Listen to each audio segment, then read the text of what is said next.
Hi friends, എല്ലാവർക്കും happy Christmas. ഇന്ന് Christmas വിശേഷങ്ങളാട്ടോ പങ്കുവയ്ക്കുന്നത്. ഇതുവരെ ചാനൽ സബ്സ്ക്രൈബ് ചെയ്തിട്ടില്ല, സബ്സ്ക്രൈബ് ചെയ്യാൻ മറക്കണ്ട കേട്ടോ. അപ്പോൾ ഞങ്ങൾ മമ്മിയുടെ വീട്ടിൽ നിന്നാട്ടോ പോകുന്നത്. പള്ളിയിലേക്ക് രാത്രി 10 മണിക്കാണ് കുർബാന. മമ്മിയുടെ അമ്മച്ചി, എൻ്റെ 2 പിള്ളേർ, അങ്ങനെ 4 തലമുറയുണ്ട് കേട്ടോ. ഇതേ പോകുന്ന വഴിയിൽ കുരിശുപള്ളിക്കുണ്ട് കേട്ടോ ഒരു കഥ പറയാൻ. അത് പിന്നെ പറയാം. ഞങ്ങളേലും ആവശ്യത്തിന് നടക്കുന്നത് അമ്മച്ചി കേട്ടോ.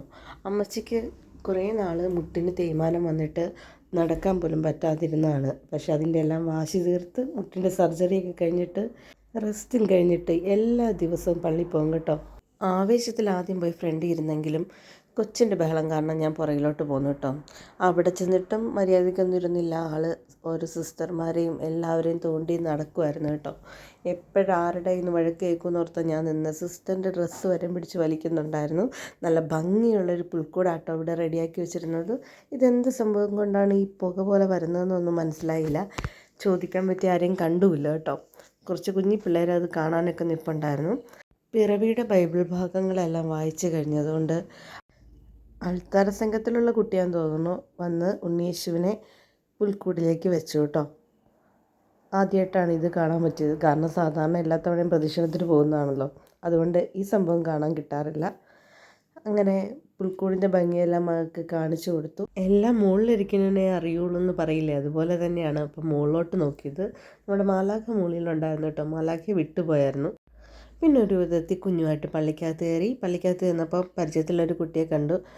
എനിക്ക് പരിചയം ഉണ്ടെങ്കിലും മകൾ ആദ്യമായിട്ട് കാണും കേട്ടോ. പക്ഷെ ആ ഒരു പ്രശ്നമൊന്നും അവൾക്കില്ലായിരുന്നു. അവിടെ ചെന്നിട്ട് എല്ലാ സാധനങ്ങളും സ്വന്തം പോലെ എല്ലാം യൂസ് ചെയ്ത് നടക്കുമായിരുന്നു കേട്ടോ. ആ കുഞ്ഞിനെ താഴത്തും തറയിലും വെച്ചിട്ടില്ല, അതിനിട്ട് ഓടിക്കുമായിരുന്നു. എന്തായാലും നമ്മൾ പരിചയക്കാരായതുകൊണ്ട് രക്ഷപ്പെട്ടു.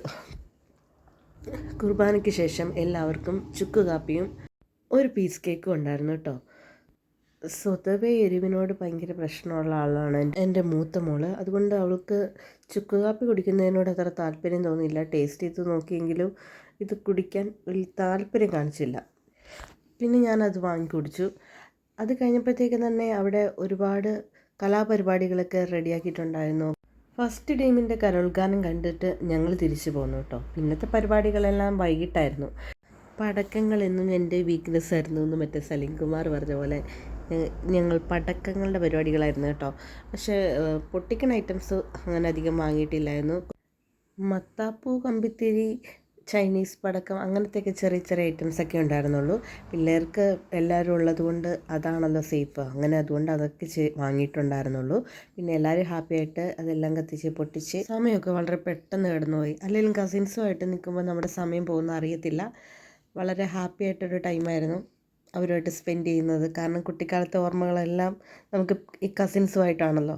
അപ്പോൾ അതെല്ലാം നമുക്ക് നൈവറക്കാൻ പറ്റുന്നൊരു ടൈമാണ്. എല്ലാവർക്കും അങ്ങനെയൊക്കെ തന്നെയായിരിക്കും അല്ലേ? നിങ്ങളുടെ ക്രിസ്മസ് എങ്ങനെയായിരുന്നു? അത് ഷെയർ ചെയ്യട്ടോ. ലാസ്റ്റ് ഒരു ഐറ്റം കൂടെ പൊട്ടിച്ചിട്ട് ഞങ്ങൾ നിർത്തി. അപ്പം മറ്റൊരു വീഡിയോ ആയിട്ട് വീണ്ടും കാണാം. അതുവരയ്ക്കും ബൈ.